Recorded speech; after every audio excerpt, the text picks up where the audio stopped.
हाँ जी,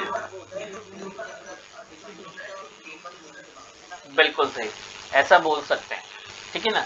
बट मेरे लिए हम लोग जब सिंपल एक प्रोग्रामर की जब बात करते हैं तो प्रोग्रामर का मतलब क्या भाई, मेन जरूरी नहीं है कि आप दूसरी फंक्शन बनाएंगे बाद में तो वहां पर ये कंपाउंड ब्लॉक लगाएंगे। ध्यान रखना इस कंपाउंड ब्लॉक के अंदर जो डिक्लेयर कर दिया सिर्फ वही लोकल वेरिएबल होगा, अगर इसके बाहर डिक्लेयर किया हुआ तो वो ग्लोबल वेरिएबल में काउंट होगा हमेशा, ठीक है। ठीक है, वेरिएबल के बाद अगला जो टर्म आता है उसे हम लोग बोलते हैं यहाँ पर डेटा टाइप बोलते हैं। तो डेटा टाइप का मतलब होता है यहाँ पर define the type of data, define the type of data storing in a variable. एक वेरिएबल में मैं किस तरह का डेटा स्टोर करने वाला हूँ वो जब डिफाइन कर दिया जाता है उस चीज को हम लोग क्या बोलते हैं, हमेशा वेरिएबल बोलते हैं। मतलब वेरिएबल का टाइप मीन्स अभी x इक्वल टू 10 किया, x इक्वल टू 10.5 किया या 3 किया, x equal to single quote में मैंने r किया, तो यहाँ पर इन डेटा में क्या फर्क है, ये दोनों डेटा मेरे न्यूमेरिकल है, ये दोनों डेटा मेरे न्यूमेरिकल हैं और ये मेरा नॉन न्यूमेरिकल है। ओके, इन न्यूमेरिकल में भी बात करते हैं तो ये मेरा कंप्लीट नंबर है और ये मेरा फ्रैक्शनल नंबर है, मतलब decimal type non decimal type. तो आप अगर मेरे वर्ड्स ध्यान से सुनेंगे, मैंने यहाँ पे क्या बोला, decimal type and non decimal, मतलब डेटा का टाइप डिफाइन कर रहा है, डेसिमल टाइप है या नॉन डेसिमल टाइप है। तो इस चीज को हम लोग डेटा टाइप में डिफाइन करते हैं हमेशा। तो data type as per rule के हिसाब से हमारे पास दो तरह के डेटा टाइप्स होते हैं। पहला आता है सिस्टम डिफाइन आता है, सिस्टम डिफाइन मतलब जो ऑलरेडी सिस्टम में है पहले से हमारा। एंड दूसरा जो आता है वो आता है यूजर डिफाइन आता है। यूजर डिफाइन का मतलब जो यूजर खुद के बनाता है। सिस्टम डिफाइंड डेटा टाइप को लेकर अगर मैं बात करता हूँ यहाँ पर, तो सिस्टम डिफाइंड डेटा टाइप में हमारे पास आता है, पहला जो आता है वो आता है इंटीजर आता है, दूसरा कैरेक्टर आता है, नेक्स्ट जो आता है वो फ्लोट आता है, इसके बाद जो आता है मेरे पास इसके अंदर डबल आता है, ठीक है। वो जो होता है हमारे पास यहाँ पर आपका जो डेटा टाइप होता है उसे हम लोग क्या बोलते हैं, हमारा सिस्टम डिफाइंड डेटा टाइप बोलते हैं। नेक्स्ट जो आता है यूजर डिफाइन आता है। यूजर डिफाइन में हमारे पास जो डेटा टाइप है अरे है इसके अंदर, देन अरे के बाद हमारे पास उसके अंदर क्लास है, ठीक है, और कुछ एनम नाम की भी चीज होती है हमारे पास जो हम लोग यहाँ पे यूज करते हैं। तो ये सारे जो डेटा टाइप होते हैं ये हमारे यूजर डिफाइन में काउंट किया जाता है, ठीक है। अगर आप इतना बात समझे आपको, नेक्स्ट जो आता है टर्म उसे हम लोग बोलते हैं यहाँ पर, अगला जो टर्म आता है उसे हम लोग बोलते हैं यहाँ पर ऑपरेटर बोला जाता है। तो what is operator? Operators are operators are used to solve the mathematical calculation mathematical calculation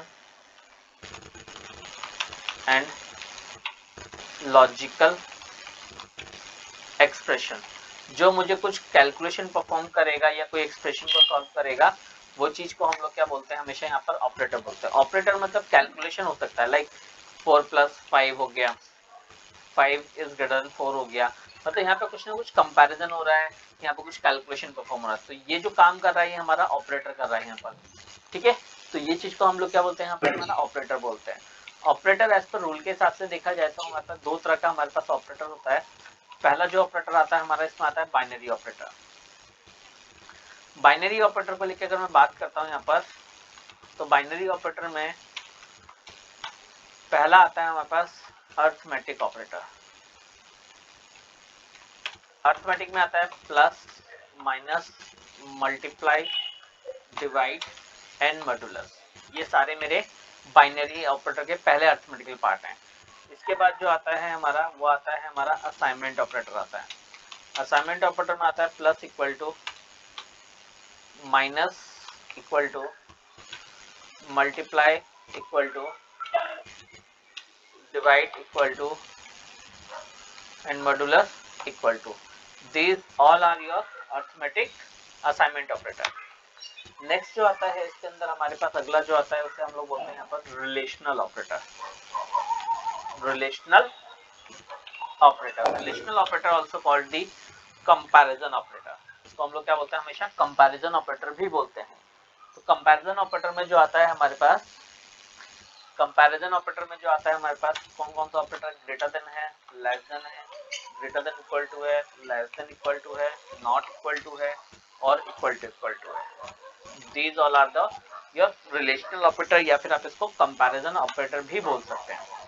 और अगला जो ऑपरेटर आता है गौरव हमारे पास, अगला जो आता है इसे हम लोग बोलते हैं लॉजिकल ऑपरेटर। लॉजिकल ऑपरेटर में जो आता है हमारा, इसमें 3 ऑपरेटर्स आते हैं। पहला आता है एंड, दूसरा आता है और, तीसरा जो आता है वो आता है यहाँ पर इसके अंदर नॉट। ये तीनों हमारे क्या है, लॉजिकल ऑपरेटर में काउंट होते हैं। तो आज के सेशन में हम लोग जो बात करेंगे सिर्फ और सिर्फ हमारे अर्थमेटिक ऑपरेटर को लेके बात करेंगे और इसके ऊपर कुछ असाइनमेंट्स की बात करेंगे। ठीक है गौरव? तो सपोज करते हैं, जैसे मैंने बोला भाई मुझे कुछ कैलकुलेशन परफॉर्म करना है, लाइक दो नंबर का एडिशन करना हो सकता है या सब्ट्रैक्शन करना रह सकता है मेरे पास। ठीक है, लाइक मैं बोलता हूँ भाई इसका एक छोटा सा प्रोग्राम देखते हैं हम लोग। मैंने एक नया नोटपैड ले लिया हमारे पास। हाँ जी, मैंने क्या करा, क्लास बनाया कोई भी ऐड नाम से, पब्लिक स्टैटिक वॉइड मेन करेगा स्ट्रिंग args दिया मैंने यहाँ पर, एक कमांड लाइन आर्गुमेंट दे दिया हमारे को, इंटीजर a, b, c। यहाँ पर मैंने 3 वेरिएबल डिफाइन किए। ओके गौरव? ठीक है, तो अभी क्या करते हैं, a इक्वल टू मैंने 10 डिफाइन किया, b इक्वल टू मैंने 20 डिफाइन किया, और यहाँ पे क्या करा हमने, यहाँ पर आकर c equal to a plus b करेगा।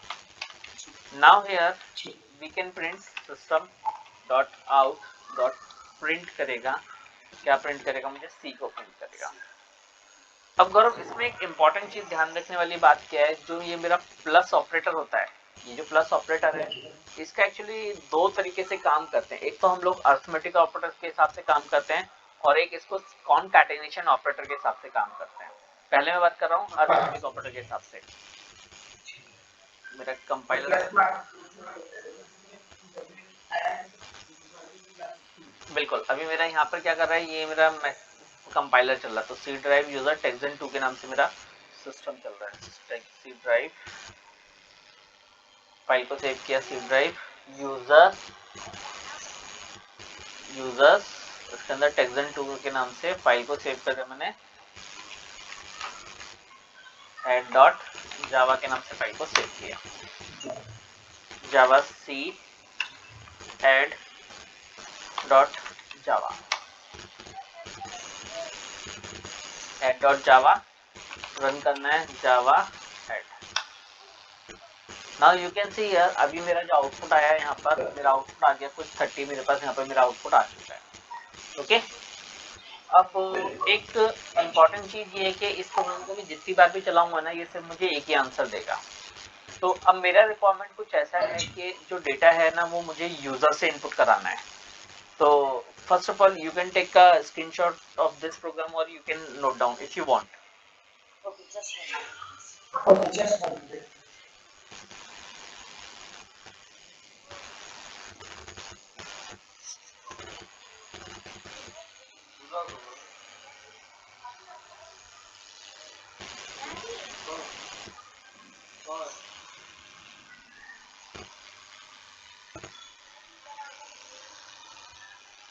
नोट करें गौरव या इसका स्क्रीनशॉट ले रहे हैं?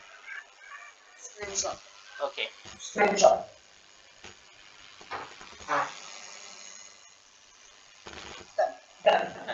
अब ना अभी मेरा रिक्वायरमेंट क्या है कि भाई मुझे जो डेटा है ना वो यूजर से लेना है। तो यूजर से लेने का मतलब क्या है, यहाँ पर मेरे पास मुझे कमांड लाइन आर्गुमेंट पर डेटा लेना। कमांड लाइन आर्गुमेंट मतलब क्या है, स्ट्रिंग डॉट args जो है मेरे पास यहाँ पर, इसके थ्रू मुझे डेटा को क्या करना है, इनपुट कराना है।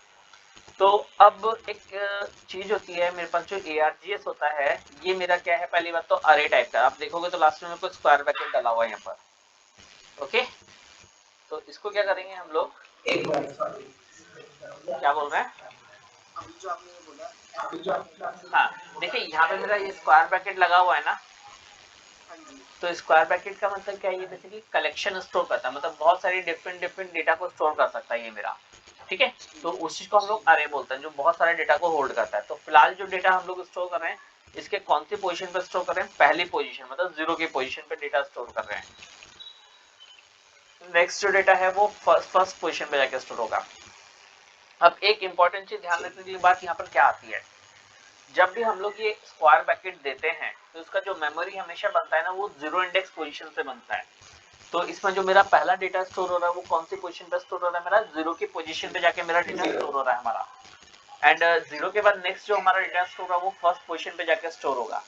And one more thing here, अभी जब भी हम लोग डेटा को स्टोर करने की बात करते हैं तो इसमें एक चीज ध्यान रखने वाली बात क्या आती है, ए और बी जो हैं ये मेरे दोनों इंटीजर टाइप के वेरिएबल्स हैं। किस तरह के वेरिएबल्स हैं मेरे, ये इंटीजर टाइप के हैं।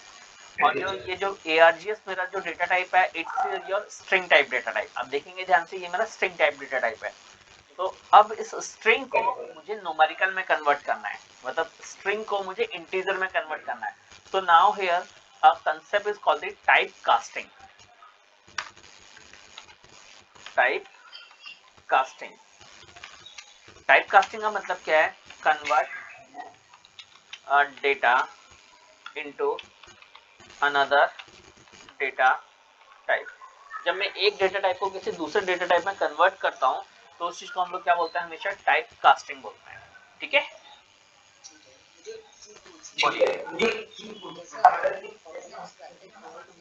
जी हाँ, देखो एज पर रूल के हिसाब से डेटा टाइप जो कमांड लाइन के पैरामीटर में आप देने को तो देखिए कुछ भी दे सकते हो आप, इंटीजर फ्लोट डबल कुछ भी दे सकते हो। बट जो जावा का कंपाइलर है ना वो बाइट कोड फॉर्मेट में जाता है, और बाइट कोड हमेशा जो रहती है ना वो हमेशा 011 के कोड में जाता है। अब वो 011 को बेसिकली मैं स्ट्रिंग फॉर्मेट में स्टोर करना चाहता हूँ, तो दैट्स द रीजन हम लोग हमेशा यहाँ पे जो डेटा टाइप देते हैं ना इसको स्ट्रिंग डिफाइन करते हैं। ठीक है, अब स्ट्रिंग के अंदर मैं किसी भी डेटा को ले जाके आगे किसी भी फॉर्मेट में कन्वर्ट कर सकता हूँ। जबकि मैंने अगर कोई इंटीजर लिया है तो उस इंटीजर को मैं स्ट्रिंग में कन्वर्ट नहीं कर पाऊंगा, मेरे को फिर वो क्या करेगा, कुछ भी गार्बेज कलेक्शन वैल्यूज देना शुरू कर देता है। ठीक है, इसके लिए हम लोग इसको क्या करते हैं, हमेशा स्ट्रिंग डिफाइन करते हैं। ठीक है, चलिए अभी यहाँ पर क्या है, मेरा ये स्ट्रिंग है उसको इंटीजर में कन्वर्ट करना है। तो इसके लिए हम लोग क्या करते हैं, मैंने अभी थोड़ी देर पहले कंसेप्ट का नाम लिया, that is your type casting. तो टाइप कास्टिंग मतलब convert a data into another data type, एक डेटा को दूसरे डेटा में कन्वर्ट करना है। तो यहाँ पे क्या करेंगे हम लोग, इंटीजर डॉट पार्स इंट। अब एक्चुअल में हो क्या रहा है यहाँ पर, इंटीजर एक प्रीडिफाइंड क्लास है। इंटीजर जो है ये मेरा एक प्रीडिफाइंड क्लास है, उस प्रीडिफाइंड क्लास के अंदर मेरा पार्सेंट एक फंक्शन है, और पार्सेंट के पैरामीटर में कोई भी स्ट्रिंग आप दे सकते हैं। तो जो भी आप यहाँ पे दे रहे हैं उसका वो न्यूमेरिकल वैल्यू कन्वर्ट करके इस ए को दे देगा। ओके, बात समझ में आया, दोबारा रिपीट करूं, मैंने ये बोला जो ये इंटीजर क्लास है, इस इंटीजर क्लास के अंदर हमारा पार्सेंट करके एक फंक्शन होता है।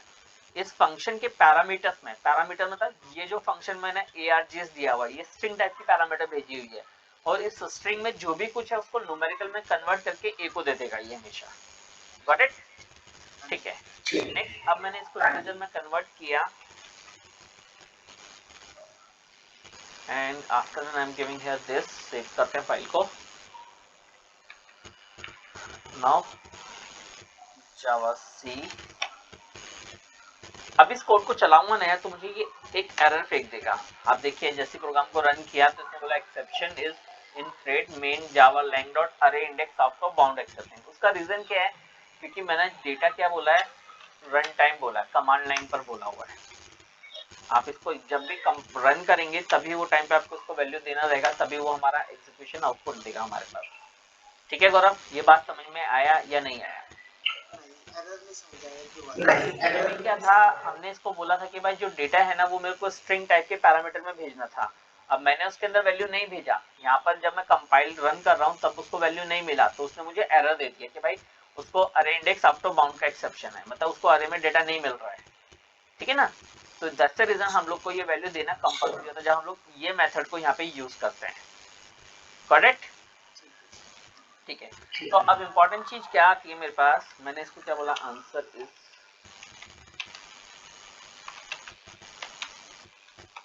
प्लस सी करेगा को।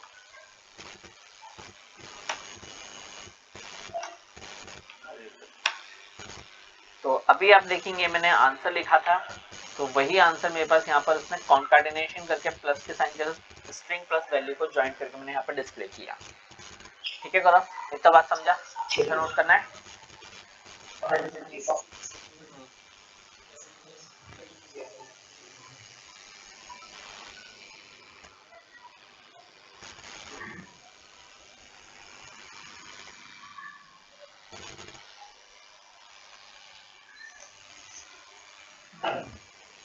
Okay, so now here one more thing. अभी ये जो मैंने मेथड यूज किया, ये हमारा कमांड लाइन आर्गुमेंट का मेथड मैंने यूज किया है, ठीक है। मैंने आपको सिर्फ प्लस ऑपरेटर यूज किया, अगर आपको माइनस करना है तो आप माइनस यूज कर सकते हैं, मल्टीप्लाई यूज करना तो मल्टीप्लाई यूज कर सकते हैं, डिवाइड यूज करना तो डिवाइड यूज कर सकते हैं, मॉड्यूलस यूज करना तो मॉड्यूलस यूज कर सकते हैं। Got it? तो आपके ऊपर डिपेंड करता है, कोई भी यहाँ पर अपना ऑपरेटर लगा के उसको कोई भी कैलकुलेशन परफॉर्म करवा सकते हैं, ठीक है। तो ये जो चीज मैंने की है गौरव, अब इसको लेके मेरे पास कुछ 4 असाइनमेंट है जो मैं आपको यहाँ पे दे रहा हूँ, आप वो ट्राई करके देखिए, उसके बाद कनेक्ट करते हैं। मेरा पहला क्वेश्चन है, write a programme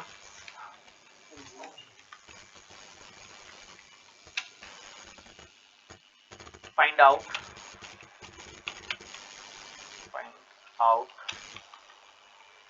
area of triangle.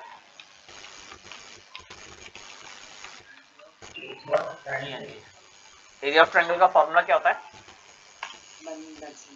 Base into height, ठीक है, base into height and divided by 2, मतलब ये डिवाइडेड बाय 2 का मतलब हाफ, ये होता है half into base into height होता है, ये इसका फॉर्मूला होता है, ठीक है। Second question, write a program, enter marks of 3 subjects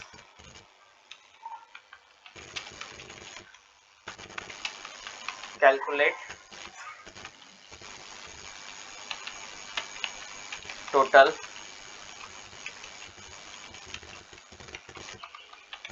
and percentage।